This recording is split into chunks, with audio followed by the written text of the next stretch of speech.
I'm Chef Rene. Welcome back to my channel. So ito, may bago naman tayong simpleng recipe. Tama-tama sa bagong taon. Tara na, umpisahan na natin.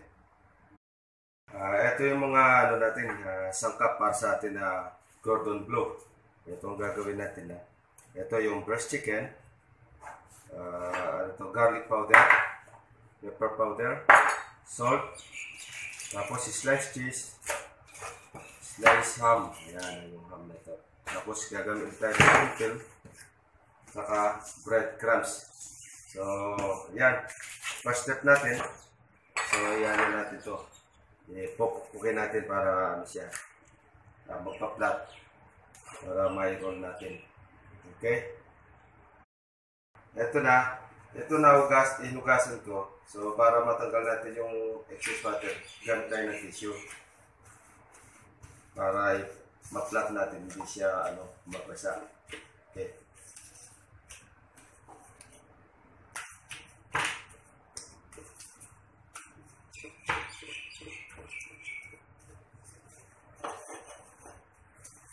Lagyan natin ng timpla. Yung garlic powder natin, pepper powder, saka asin lang. So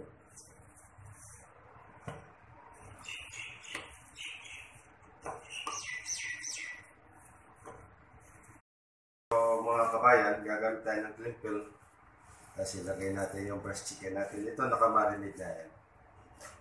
Yung lang to, black pepper powder, salt, garlic powder lang. Napakasimpleng recipe lang to. Tama-tama sa na to, handa sa bagong taon. Ayan. Ayan na.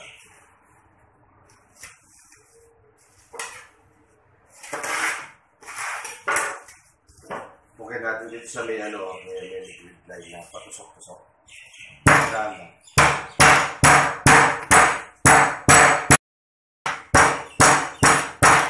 Ayan na kabayan. Pwede na to. Side natin, tutuloy natin yung isa.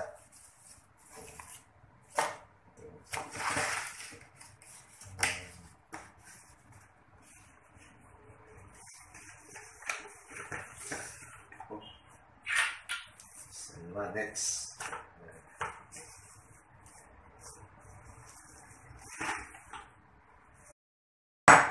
Ayan, tapos na yung panggawa natin. Ayan.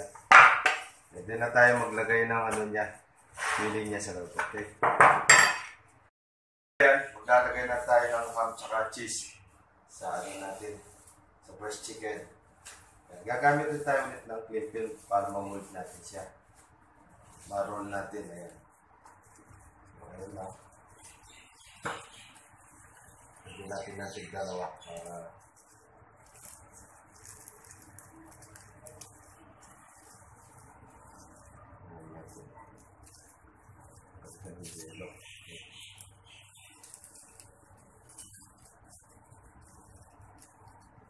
sarap. Tapos sliced cheese. Ito cheddar cheese to.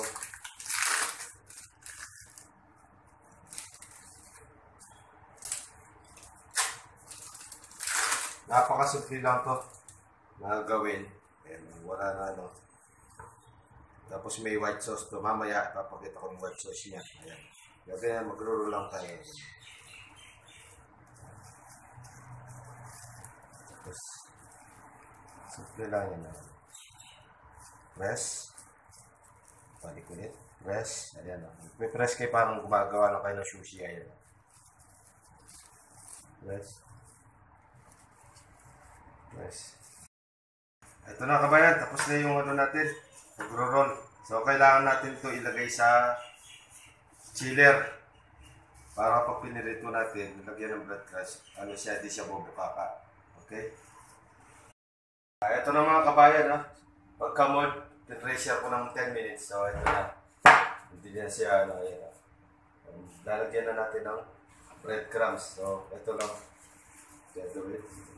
Yung na to, harina, yung flour, itlog, saka yung breadcrumbs. So, muna dito yan. Harina muna. So, ganyan lang. Napakasimple. Para sa handaan natin sa Bagong taon. Ayan. Tapos itlog. Handaan lang para hindi siya masira. Tapos breadcrumbs.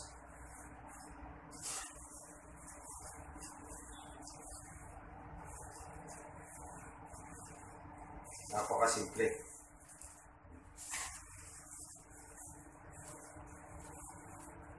Sige, ito na ako. Di-fry na natin. Ito, ready na yung mantika. Fry. Medium heat lang yan. Okay?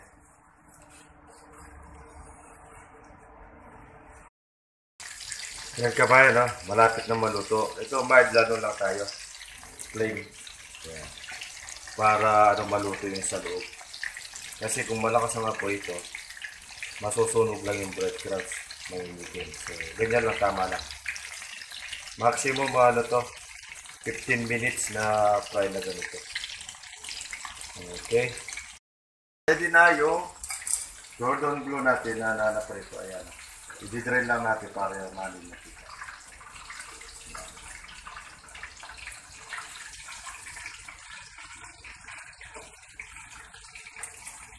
Ayan, ha? Yan. Palamigin lang natin konti tsaka natin i-slice. Mga kabayan, gagawa tayo ng white sauce para sa Gordon Blue natin.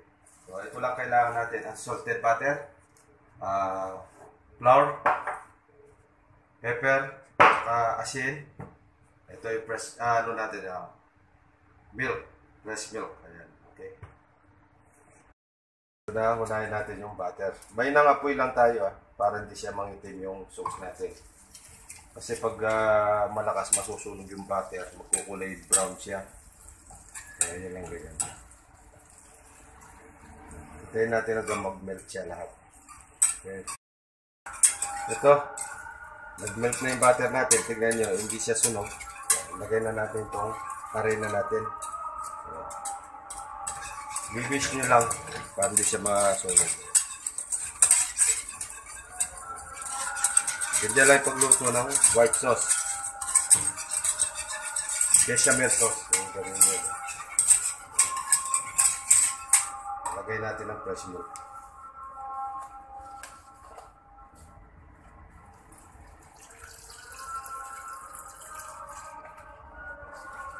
Mix lang. Hanggang kumulo na to, lagay natin yung salt and pepper lang. Ito kabayan, lumapot na siya. Kaya sobrang lapot niya, dagdagan lang ng gatas. Fresh milk. Ayan. So itong ganitong lapot, okay na yan. Ayan. Maglalagay na tayo ng asin.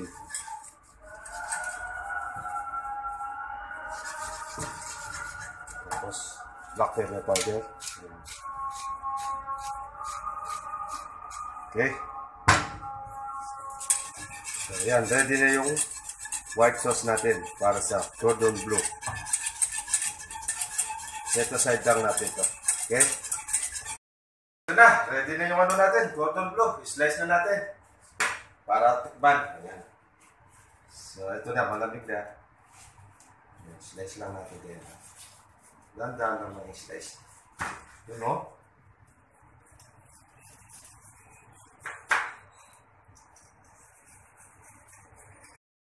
Ito na kabayan, ready na yung Gordon Blue natin with white sauce. Ayan. So, siya nga pala, kung bago kayo sa aking channel, don't forget to subscribe at pindutin yung notification bell para lagi tayong updated sa mga susunod natin mga videos. Maligayang Pasko at maligong bagong taon. Stay safe and God bless. Maraming salamat po.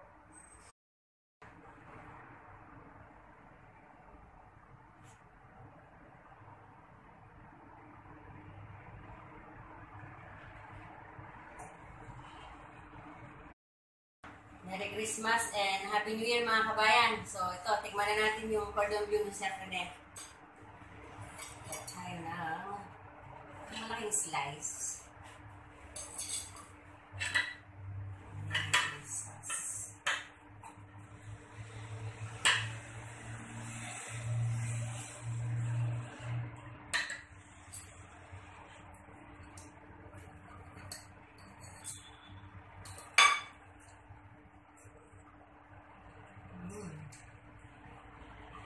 Masarap. The best kong panghanda mga kabayan. Happy New Year!